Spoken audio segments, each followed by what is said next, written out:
നമസ്കാരം സുഹൃത്തുക്കളെ, ഇൻഫോടെക് മീഡിയയുടെ ഒരു പുതിയ എപ്പിസോഡിലേക്ക് ഏവർക്കും സ്വാഗതം. ആദ്യം തന്നെ നിങ്ങൾ പ്രേക്ഷകരോടൊരു വളരെ വലിയ നന്ദി അറിയിപ്പിക്കുകയാണ്. വളരെ കുറച്ച് വീഡിയോകൾ ഇട്ടുകൊണ്ട് തന്നെ ഞങ്ങൾക്ക് 100-ൽ പുറത്ത് സബ്സ്ക്രൈബർ ആയിരിക്കുകയാണ്. ഞങ്ങളിവിടെ പങ്കുവെക്കുന്ന ഓരോ ഇൻഫർമേഷൻസ് നിങ്ങൾക്ക് ഉപകാരപ്പെടുന്നതെന്ന് അറിഞ്ഞതിൽ വളരെ സന്തോഷം. സപ്പോർട്ട് ചെയ്തതിനും വളരെ വലിയ നന്ദി. തുടർന്ന് സപ്പോർട്ട് പ്രതീക്ഷിച്ചുകൊണ്ട് നമുക്ക് ഇന്നത്തെ വീഡിയോയിലോട്ട് കിടക്കാം. ഇന്ന് ഞങ്ങളിവിടെ പങ്കുവെക്കുന്ന ഇൻഫർമേഷൻസ് പോൾട്രി ഫാമിങ്ങിന്, കോഴിയെ വളർത്തി നടക്കുന്ന കർഷകർ അറിഞ്ഞിരിക്കേണ്ട പ്രധാനപ്പെട്ട കാര്യങ്ങൾ എന്തെല്ലാം എന്നതിനെക്കുറിച്ചാണ്. അപ്പോൾ ഇതൊരു വലിയ ടോപ്പിക് ആയതുകൊണ്ട് തന്നെ ഞങ്ങൾ എപ്പിസോഡ് കണക്കാണ് ചെയ്യുന്നത്. അതുകൊണ്ട് നിങ്ങൾ മറക്കാതെ ഞങ്ങൾ ചാനൽ സബ്സ്ക്രൈബ് ചെയ്തിട്ട് ബെൽ ബട്ടൺ പ്രസ് ചെയ്തിടുക.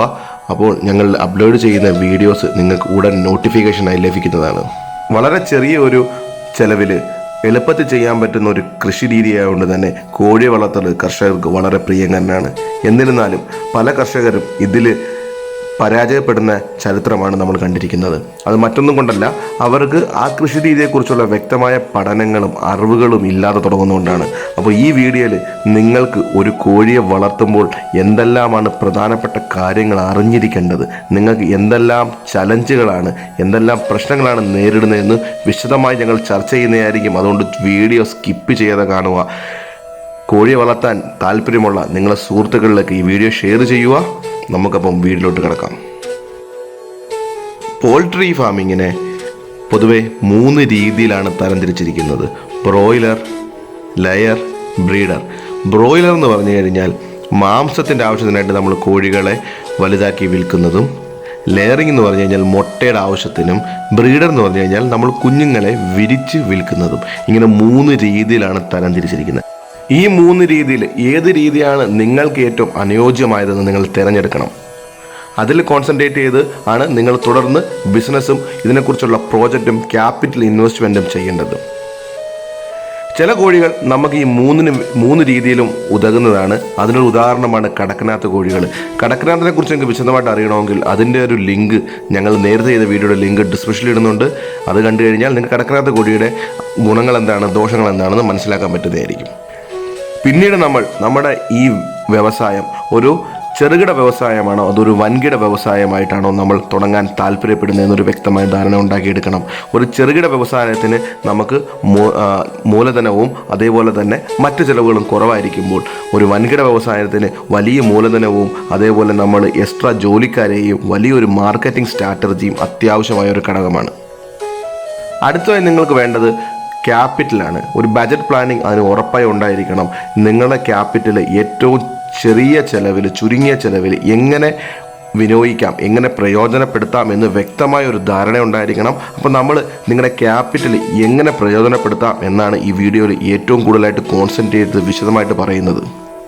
നമ്മുടെ ബജറ്റിംഗ് കഴിഞ്ഞാൽ അടുത്തതായി നമ്മൾ ചെയ്യാൻ പോകുന്നത് ഫാമിന് വേണ്ടിയ ലാൻഡിനെ കണ്ടെത്തുക. ലാൻഡ് കണ്ടെത്തുമ്പോൾ നിങ്ങൾ ശ്രദ്ധിക്കേണ്ട കുറച്ച് പ്രധാനപ്പെട്ട ഘടകങ്ങളുണ്ട്. ഒന്ന്, നമ്മൾ സെലക്ട് ചെയ്യുന്ന ലാൻഡ് ഒരിക്കലും ഒരു ജനവാസ കേന്ദ്രത്തിന് നടുക്കാവാൻ പാടില്ല. പിന്നീട് ആ ലാൻഡിന് അവിടുത്തെ ലോക്കൽ അതോറിറ്റിയുടെ പൊല്യൂഷൻ കൺട്രോൾ ബോർഡിൻ്റെ സർട്ടിഫിക്കേഷൻ നമ്മുടെ ബിസിനസ്സിന് നമ്മൾ മേടിച്ചെടുക്കണം.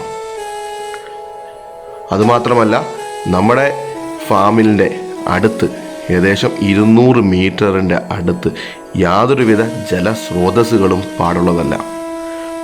കൂടാതെ നമ്മുടെ ഫാമിൽ നിന്ന് 500 മീറ്റർ അടുത്ത് മറ്റൊരു ഫാമും പാടുള്ളതല്ല. നമ്മുടെ വസ്തുവിൻ്റെ അകത്തൂടെ ഉള്ള ഏതെങ്കിലും തരത്തിലെ ജലസ്രോതസ്സുകളെ നമ്മുടെ ഫാം കൊണ്ട് യാതൊരുവിധ തടസ്സങ്ങളും ഉണ്ടാക്കാൻ പാടില്ല. നമ്മുടെ ഫാമിന് അനുയോജ്യമായ കാലാവസ്ഥയുള്ള സ്ഥലമായിരിക്കണം സെലക്ട് ചെയ്യുന്നത്. ഉണ്ടാവുന്ന സ്ഥലമായിരിക്കണം സെലക്ട് ചെയ്യുന്നത്. അതുമാത്രമല്ല, നമ്മുടെ പ്രോഡക്റ്റ് മാർക്കറ്റ് ചെയ്യാൻ പറ്റുന്ന ഒരു സിറ്റിയുടെ അടുത്തുള്ള സ്ഥലമായിരിക്കണം നമ്മൾ സെലക്ട് ചെയ്യേണ്ടത്. ലാൻഡ് സെലക്ട് ചെയ്ത് കഴിഞ്ഞാൽ അടുത്തത് നമ്മൾ സെലക്ട് ചെയ്യാൻ പോകുന്നത് കോഴിയുടെ ബ്രീഡ്. ഏത് ഇനത്തിൽപ്പെട്ട കോഴിയാണ് നമ്മൾ വളർത്താൻ പോകുന്നത്. അതിൻ്റെ പ്രധാനപ്പെട്ട കാര്യം ശ്രദ്ധിക്കുക. നമ്മൾ ഏത് രീതിയിലാണ് കോഴിയിൽ നിന്ന് വരുമാനം നേടാൻ ആഗ്രഹിക്കുന്നത്, പ്രധാന വരുമാന മാർഗം, അതായത് മുട്ടയിൽ നിന്നാണോ, മാംസത്തിൽ നിന്നാണോ, അതോ കുഞ്ഞുങ്ങളിൽ നിന്നാണോ, അതിനനുസൃതമായ ഏറ്റവും നല്ല ബ്രീഡിനെ തന്നെ നമ്മൾ സെലക്ട് ചെയ്യണം. അതിന് ബ്രീഡിനെക്കുറിച്ച് വ്യക്തമായ പഠനങ്ങൾ നടത്തണം. ബ്രീഡിൻ്റെ സ്വഭാവത്തെക്കുറിച്ചുള്ള വ്യക്തമായ പഠനങ്ങൾ നടത്തണം. ഞങ്ങളുടെ ചാനലിൽ ഇതിനു മുമ്പ് പ്രധാനപ്പെട്ട കുറച്ച് കോഴികളുടെ ബ്രീഡിനെ കുറിച്ചുള്ള ഇൻഫർമേഷൻസ് വീഡിയോ ചെയ്തിട്ടുണ്ട്. അത് നിങ്ങൾക്ക് റെഫർ ചെയ്യാവുന്നതാണ്. തുടർന്നും ഞങ്ങൾ ഇതേപോലുള്ള പ്രധാനപ്പെട്ട ബ്രീഡുകളുടെ ഗുണങ്ങളെയും ദോഷങ്ങളെക്കുറിച്ച് വീഡിയോ ചെയ്യുന്നതായിരിക്കും. നിങ്ങൾ ചാനൽ സബ്സ്ക്രൈബ് ചെയ്ത് കഴിഞ്ഞാൽ നിങ്ങൾക്ക് അതും റെഫർ ചെയ്യാൻ സാധിക്കുന്നതായിരിക്കും. ബ്രീഡിനെ കുറിച്ചുള്ള ഒരു ധാരണയായി കഴിഞ്ഞാൽ നമ്മൾ അടുത്തതായിട്ട് എത്ര പ്രായമുള്ള കോഴികളെയാണ് നമ്മൾ മേടിക്കേണ്ടത് എന്ന് ഒരു പ്രധാനപ്പെട്ട ഒരു ചോദ്യമാണ്.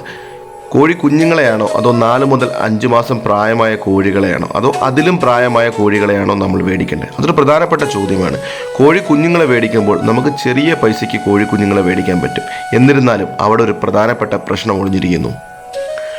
ഏതൊരു ബ്രീഡിൽപ്പെട്ട കോഴിയായാലും അതിൻ്റെ വരുമാനം ലഭിക്കാൻ 4 മുതൽ 5 മാസം പ്രായം ആവണം. ഈ ഒരു കാലാവധി വരെ നമ്മൾ കോഴി കുഞ്ഞുങ്ങൾക്ക് ആഹാരം നൽകിക്കൊണ്ടേയിരിക്കണം. അത് നമ്മുടെ ബിസിനസ്സിലൊരു അധിക ചെലവാണ്. ഈ ഒരു കാലഘട്ടത്തിൽ നമുക്ക് വരുമാനമില്ല എന്ന് നമ്മളൊന്ന് ഓർക്കേണ്ട പ്രധാനപ്പെട്ട ഒരു പോയിൻ്റാണ്. അതുമാത്രമല്ല, ഈ കാലഘട്ടത്തിൽ കോഴികൾക്ക് ഏതെങ്കിലും തരത്തിൽ അസുഖം ബാധിച്ച് കോഴികൾ ചത്തുപോയി കഴിഞ്ഞാൽ നമ്മുടെ ബിസിനസ് നഷ്ടത്തിലേക്ക് പോകാൻ ചാൻസ് ഉണ്ട്. 4 മുതൽ 5 മാസം പ്രായമായുള്ള കോഴിയെ മേടിക്കുമ്പോൾ കോഴിക്കുഞ്ഞുങ്ങളെ അപേക്ഷിച്ച് ഈ കോഴികൾക്ക് വില കൂടുതലാണെങ്കിലും അതിൽ നിന്ന് നമുക്ക് ഉടൻ തന്നെ വരുമാനം ലഭിച്ചു തുടങ്ങും. ഒരു തുടക്കക്കാരന് ഏറ്റവും ഉത്തമം 4 മുതൽ 5 മാസം പ്രായമായ കോഴികളെ മേടിച്ചിട്ട് ബിസിനസ് തുടങ്ങുന്നതാണ്. ഇനി നിങ്ങൾ ബ്രീഡ് ചെയ്ത്, അതായത് കോഴി കുഞ്ഞുങ്ങളെ വിരിച്ചു കൊടുക്കുന്നൊരു ബിസിനസ്സാണ് പ്ലാൻ ചെയ്യുന്നതെങ്കിൽ അതിന് നിങ്ങൾ പ്രധാനമായി ശ്രദ്ധിക്കേണ്ട കുറച്ച് കാര്യങ്ങളെന്ന് പറഞ്ഞാൽ 8 പെടക്കോഴികൾക്ക് ഒരു പൂവൻകോഴി എന്നതാണ് അതിൻ്റെ ശാസ്ത്രീയമായ രീതി. അതുമാത്രമല്ല, നിങ്ങൾ സെലക്ട് ചെയ്യുന്ന പൂവൻകോഴിയുടെ ആരോഗ്യസ്ഥിതി നിങ്ങൾ ഒരു ഡോക്ടറുമായി കൺസൾട്ട് ചെയ്യുന്നത് വളരെ നല്ലതായിരിക്കും. വേറൊരു പ്രധാനപ്പെട്ട കാര്യം, നിങ്ങൾ സെലക്ട് ചെയ്യുന്ന ബ്രീഡിന് മാർക്കറ്റിൽ ഡിമാൻഡ് ഉള്ളതായിരിക്കണം, നല്ല രോഗപ്രതിരോധ ശേഷി ഉള്ളതായിരിക്കണം. എന്നിരുന്നാൽ മാത്രമേ നിങ്ങൾക്ക് ബ്രീഡ് ചെയ്ത് കൊടുക്കുന്ന കുഞ്ഞുങ്ങളെ നല്ല രീതിയിൽ മാർക്കറ്റ് ചെയ്യാനും പറ്റൂ, അതിൽ നിന്ന് ലാഭം നേടിയെടുക്കാനും പറ്റത്തുള്ളൂ. നിങ്ങൾക്ക് മുട്ട ഉൽപ്പാദനത്തിനായാലും മാംസോൽപാദനത്തിനായാലും കുഞ്ഞുങ്ങളെ വിരിച്ചു വളർത്താനും അനുയോജ്യമായ പേരുകേട്ട കുറച്ച് ബ്രീഡുകളുടെ പേരുകൾ ഞാൻ പറയാം. ഈ കോഴികളെക്കുറിച്ചുള്ള ഇൻഫർമേഷൻ നിറഞ്ഞ വീഡിയോകൾ ഞങ്ങൾ ചാനലിൽ ചെയ്തിട്ടുണ്ട്, തുടർന്നും ചെയ്തുകൊണ്ടിരിക്കുന്നതായിരിക്കും. അതുകൊണ്ട് ചാനൽ മറക്കാതെ സബ്സ്ക്രൈബ് ചെയ്യുക. ഞങ്ങളുടെ ചാനലിൽ കയറി കഴിഞ്ഞാൽ നിങ്ങൾക്ക് കുറച്ച് ബ്രീഡുകളുടെ ഇൻഫർമേഷൻ ലഭിക്കുന്നതായിരിക്കും. കൈരളി, കടക്കനാത്ത്, വനരാജ, ഗിരിജ, BB300 എന്നീ കോഴികൾ മുട്ട ഉൽപ്പാദനത്തിന് ഉത്തമമാണ്. ഒരു വിദേശിയുടെ പേരൂടെ ഞാൻ പറയാം, ആസ്ട്രോലോപ്പ്. അതും മുട്ട ഉൽപ്പാദനത്തിന് വളരെ ഉത്തമമാണ്. അതുമാത്രമല്ല, ഇതിന് മാംസത്തിനും നല്ല ഡിമാൻഡുണ്ട്.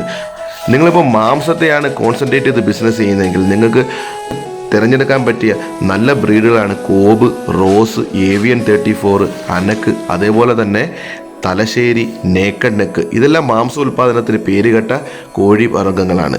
നിങ്ങൾ കുഞ്ഞുങ്ങളെ വളർത്തി വിൽക്കാനാണെങ്കിൽ, കുഞ്ഞുങ്ങളെ വിരിച്ച് വിൽക്കാനാണെങ്കിൽ നിങ്ങൾക്ക് ഇതിലെ ഏത് കോഴി കുഞ്ഞുങ്ങളെയും നിങ്ങൾക്ക് വിരിച്ച് വിൽക്കാവുന്നതാണ്.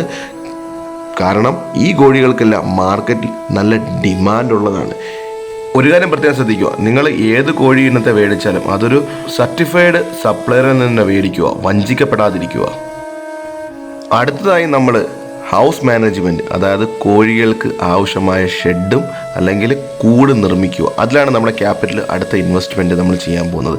ഒരു കാര്യം പ്രത്യേകം ശ്രദ്ധിക്കുക, നമ്മൾ കോഴികൾക്ക് ആവശ്യമായ കൂട് നിർമ്മിക്കുമ്പോൾ ബ്രീഡുകൾക്ക് അനുയോജ്യമായ കൂടുകൾ നിർമ്മിക്കാൻ ശ്രമിക്കുക. ഉദാഹരണത്തിന് BB300 പോലെ 300 മുട്ട നൽകുന്ന ഒരു കോഴിയെ നിങ്ങൾ മേടിച്ചിട്ട് തുറന്നു വിട്ട് വളർത്തുകയാണെങ്കിൽ അതിൽ നിന്ന് നിങ്ങൾക്ക് ഉദ്ദേശിച്ച ഫലം കിട്ടത്തില്ല. ചില ബ്രീഡുകൾക്ക് ചില രീതിയിലുള്ള കൂടുകൾ തന്നെ വെക്കണം. കോഴികളെ വളർത്തുന്ന രീതി അല്ലെങ്കിൽ കൂടുകളെ പൊതുവെ 3 രീതിയിൽ തരംതിരിച്ചിരിക്കുന്നു. ഒന്ന് ഫ്രീ റേഞ്ച്, രണ്ടാമത്തത് സെമി ഇൻറ്റൻസീവ്, മൂന്നാമത്തത് ഇൻറ്റൻസീവ്. ഫ്രീ റേഞ്ച് എന്ന് പറഞ്ഞു കഴിഞ്ഞാൽ കോഴികളെ തുറന്നു വിട്ട് വളർത്തുന്നൊരു രീതിയാണ്. സെമി ഇൻറ്റൻസീവ് എന്ന് പറഞ്ഞാൽ അത്ര കണ്ട് സ്ഥലമില്ലാത്തവർക്ക് കുറച്ച് കോഴികളെ തുറന്നു വിട്ട് കുറച്ച് കോഴികളെ അടച്ചും, അതൊരു സർക്കിൾ പോലെ അടച്ച കോഴികളെ തുറന്നു വിടുമ്പോൾ തുറന്നു വിട്ട കോഴിയെ അടച്ച് അങ്ങനെ വളർത്തുന്ന രീതി. ഇൻറ്റൻസീവ് എന്ന് പറഞ്ഞു കഴിഞ്ഞാൽ അതാണ് മോഡേൺ ടെക്നോളജികൾ ഉപയോഗിച്ചിട്ടുള്ള ഫാമിങ്. വളരെ കുറച്ച് സ്ഥലത്തിൽ അധികം കോഴികളെ വളർത്തുന്നത്. അതായത് നമുക്ക് പരിചയമുള്ള ഡ്രീപ്പ് ലിറ്റർ സിസ്റ്റം ആയാലും ബാറ്ററി കേസ് സിസ്റ്റം എല്ലാം ഇതിനുള്ളിൽ പെടുന്നതായിരിക്കും. ഹൗസ് മാനേജ്മെൻറ്റ്, അതായത് കോഴിക്കൂടുകളെ കുറിച്ചുള്ള വിശദമായ വീഡിയോകൾ, ഇതിൻ്റെ അഡ്വാൻറ്റേജസും ഡിസഡ്വാൻറ്റേജസും ഏത് ബ്രീഡുകൾക്കാണ് അത് ഉതകുക എന്നുള്ളത് തുടർന്നുള്ള എപ്പിസോഡുകളിൽ ഞങ്ങൾ അപ്ലോഡ് ചെയ്തുകൊണ്ടിരിക്കുന്നതായിരിക്കും. ഇന്ന് നിങ്ങളുടെ മുന്നിൽ പങ്കുവച്ച ഇൻഫർമേഷൻ നിങ്ങൾക്ക് ഉപകാരപ്പെടുമെന്ന് പ്രതീക്ഷിക്കുന്നു. വീഡിയോ ഇഷ്ടപ്പെട്ടെങ്കിൽ ലൈക്ക് ചെയ്യുക, ഇല്ലെങ്കിൽ ഡിസ്ലൈക്ക് ചെയ്യുക. തുടർന്നുള്ള ഇൻഫർമേഷൻ തന്നെ വീഡിയോകൾക്കായി ചാനൽ സബ്സ്ക്രൈബ് ചെയ്യുക, തൊട്ടടുത്തുള്ള ബെൽ ബട്ടൺ പ്രസ് ചെയ്യുക. ഇന്ന് ഞങ്ങൾ ഷെയർ ചെയ്ത വീഡിയോ നിങ്ങൾക്ക് ഇഷ്ടപ്പെടുന്ന പ്രതീക്ഷയോടെ സൈനിങ് ഓഫ് ഇൻഫോടെക് മീഡിയ. ശുഭദിനം. C you soon.